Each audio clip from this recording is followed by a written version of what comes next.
Serine Sagnan, chargé de programme foncier au niveau du CNCR, Conseil national de concertation et de coopération des ruraux.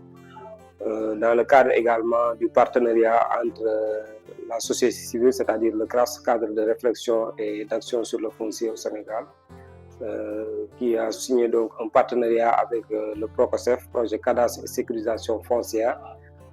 Donc je suis chargé de coordonner cette convention-là entre le CRAFS à travers le CNCR et également donc, le PROCOSEF. Aujourd'hui, on était ici à Mbolo-Birane. Il faut rappeler qu'on a fait 3 jours. C'est dans le cadre d'une mission du PROCOSEF. Le PROCOSEF, c'est le projet cadastre et sécurisation foncière. Donc, durant les jours qui nous ont réunis ici à Mbolo-Birane,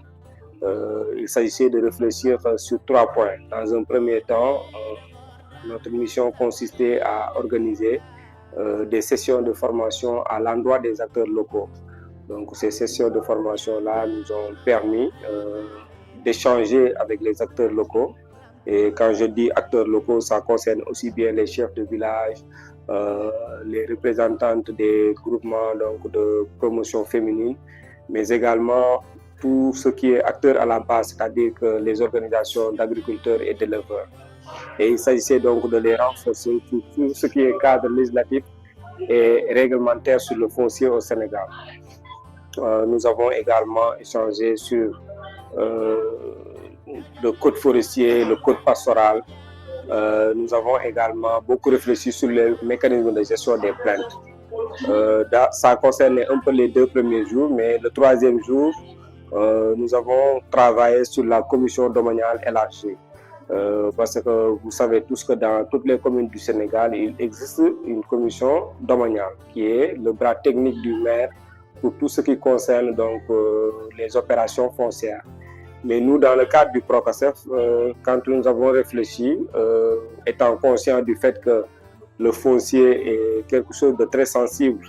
et qui crée beaucoup de polémiques, ou en tout cas de conflits au niveau local, il était bon d'asseoir un mécanisme transparent, un mécanisme en tout cas qui pouvait faire la promotion d'une gestion saine et apaisée donc, du foncier au niveau local. Et c'est cela qui nous a amené à mettre en place une commission domaniale élargie. La commission domaniale élargie, c'est quoi? C'est que nous partons donc de l'existence, c'est-à-dire que de la commission domaniale de la commune, mais en réfléchissant et en parfait accord avec le maire, nous avons décidé d'intégrer d'autres catégories d'acteurs pour mieux promouvoir donc, la transparence de cette gestion. Et c'est le lieu même de féliciter le maire et l'ensemble de ses collaborateurs qui ont fait preuve d'ouverture donc, pour cette action-là d'élargissement. L'élargissement aussi, c'est à 2 échelles. Donc, à l'échelle communale, nous avons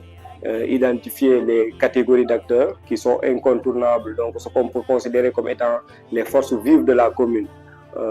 Que ce soit l'association communale des jeunes, l'association ou bien la fédération des groupements donc, de promotion féminine, l'association communale également des chefs de village, entre autres acteurs que nous avons donc, intégrés donc, à l'échelle communale. Mais à l'échelle village aussi, il a été retenu de commun accord avec les acteurs, donc d'intégrer toutes les structures qui ont été mentionnées à l'échelle communale et au-delà de ces structures-là, de faire intégrer donc, à l'échelle village ce qu'on appelle le conseil résident. Donc, au-delà du chef de village qui est désigné d'office pour être membre donc, de la commission domaniale, nous avons réussi également à intégrer les membres, en tout cas les conseillers résidents dans ces villages respectifs. Autre catégorie d'acteurs également, dans le cadre du PROCOSEF, on avait mis en place des comités intervillageois de gestion des plaintes. Et les membres de ces comités-là également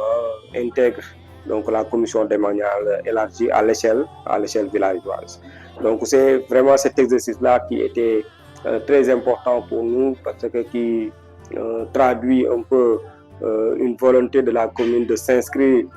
donc dans une démocratie locale, ce qui est déjà en tout cas recommandé même par la Constitution qui considère que les collectivités territoriales donc, constituent le cadre institutionnel donc, de participation des citoyens à la gestion des affaires publiques. Donc ce genre de cadre aussi font la promotion de cette participation-là. Et donc c'est le lieu de remercier vraiment le maire pour son ouverture, mais également tout l'ensemble du conseil municipal qui ont donné leur accord et qui, à la suite donc, du processus, ont validé. Et donc nous nous en réjouissons fortement. CNCR nag ñu koy wax conseil national de concertation et de coopération des ruraux ma di fa liggéey yore fa lépp lu nga xamante ne bii dafa jëm ci wàllu suuf dama nekk aussi donc CNCR en foncière bi nga xam ne état Sénégal moom moo ciy liggéey lëkkaloo ci ak Banque mondiale nga xam ne depuis 2021 ñu ngi jàppale communes yi ci lépp lu jëm ci wàllu yorum suuf fii ci Sénégal. Donc projet boobu nag ñun dañu dénk lépp lu jëm ci wàllu formation ak lu jëm ci sensibilisation des acteurs locaux ndaxte wàllu suuf ku ko dégg xam ne suuf moom dafa ànd ak coow suuf ak coow ak conflit yoo xam ne daf ci bari te boo ci yëkkati liggéey war na ko waxtaan war na ko lal ñun nag waxtaan boobu noonu la ñuy promouvoir au niveau local donc dans le cadre de notre partenariat avec le PROCASEF ñëwoon fi nag si ñetti fan yi doon liggéey ak commune Mbolo Birane liggéey bi nag mën nañu wax ne ci ñetti ponk la ponk bu njëkk bi moo nekkoon former acteurs locaux yi beneen ponk bi jëm ci lépp lu jëm ci wàllu mise en place commission domaniale élargie beneen bi nag day jëm ci lépp lu jëm ci li ñuy wax VBG mooy violence basée sur le genre nga xam ne loolu moom li jigéen ñi rek lañ ci àndal ci liggéey boobu noonu donc ñaari fan yu njëkk yi nag moom dañ ko yemale woon ci formation comme ni ma ko waxee formation boobu nag def nañ ko ci anam yu bari ndaxte bu ñuy wax suufu Sénégal dafa am ay loi yu ko tënk donc loi yi nga xam ne moo ko tënk nag fexe nañ ba rappeler ko ñi nga xamante ne bii ñoom ñooy les conseillers municipaux ak tous les acteurs locaux mooy chef de village yeeg mbootaayu jigéen ñeeg mbootaayu ndaw yeeg yëpp waxtaan nañ ci am ci fàttaliku bu am solo parce que dañu jàpp ne Sénégal loi bi am na naam waaye daanaka nit ñi xamuñ ko sax ba di ko appliquer donc loolu def nañ ci formation bu am solo. beneen formation bi nga xam ne aussi def nañ ko mu am solo mooy wàllu décentralisation ndaxte tey bu ñuy wax commune décentralisation moom mooy seen cëslaay ci décentralisation ci la état am lu mu leen compalee dénk leen ko loolu aussi wax nañ leen 9 domaines de compétence yi donc yi nga xam ne état da dañ ko dénk nan lañ ko war a saytoo nan lañ ko war a yoree nan lañ war a lënkaloo état ci liggéey boobu noonu yooyu yëpp waxtaanee nañ ko ci fan yi ñu génn yeneen lu waxtaanee lu am solo mooy wàllu code pastoral parce que gis nañ ne tamit gox yeeg gox-goxaan yi lu jëm ci wàllu pastoralisme daf fi am doole trop waaye nag loi yi ko tënk aussi nit ñi xamuñ ko muy faral di jur coow entre agriculteur ak éleveur ñu waxtaanee lépp lu jëm ci code forestier également forêt yi naka la ko yoon tëralee loolu aussi wax nañ ci waxtaan bu am solo ñetteelu fan bi nag mu nekkoon bés bi nga xam ne tey dañ fi dajale woon moom conseil yi rek la concerné woon maanaam conseil municipaux yi ñoom lañ dajale woon fii ci mairie bi doon waxtaan ak ñoom ci lu jëm ci mettre en place commission domaniale élargie ndaxte commune bi naam am na commission domaniale ba pare waaye commission domaniale boobu noonu dañ ne ngir liggéey bi gën a yemb gën a mucc ay baax na ñu dooleel ko te dooleel boobu noonu boo koy def da nga koy yaatal boobu noonu nag lañ doon def tey mooy commission domaniale bi am na li ñuy wax les membres de droit mooy le président ak les autres membres conseillers waaye ñu ne nañ ñëw toftal ci ñeneen ñu nga xam ne buñ ñëwee liggéey bi dina gën a rafet ñooñu nag tey ñooñu lañ doon tànn bu fekkee ci ay association chef de village ñu boole leen ci liggéey bi boole ci ñi nga xamante ne bii moom mooy ndaw ñi aussi am ci représentant jigéen ñi am ci représentant agriculteurs yi am ci représentant éleveurs yi am ci représentant bref